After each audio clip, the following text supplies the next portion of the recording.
I'm Stan Lee. I've been writing stories for the young generation for the past 30 years. During this time, I think I've learned a lot about what young people think. More importantly, I think I've learned a lot about what young people are. We're going to try to present a voice that somebody will listen to. The voice is needed. We hope it will be ours.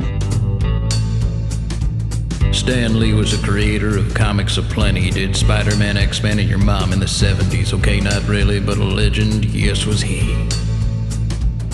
But there was another role that Stan Lee had besides writer/actor/maybe your dad, and that role was as a defender of free speech.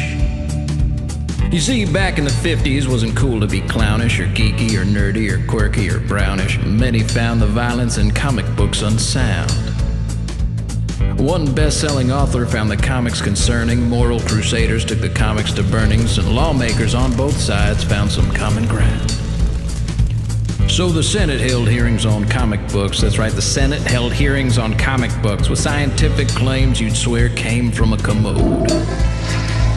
So comic book creators across the nation, facing the threat of regulation, created a censoring body they called the Comics Code.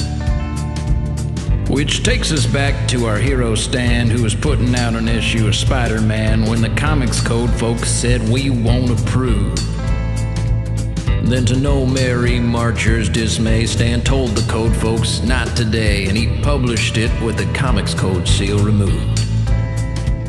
Now present day we cringe and writhe at the thought of banning books, but why? Why strong reactions to an infringed right?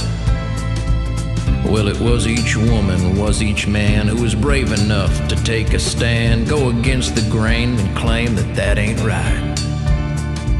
So from all your readers, once thought foolish, hypothetical kids who maybe weren't the coolest, we thank you for not going with Plan B. So let's all pause and raise a glass to the legend who done kicked their ass. See no reason we shouldn't toast to Stan Lee. Stan Lee, Stan Lee. We love you, Stan.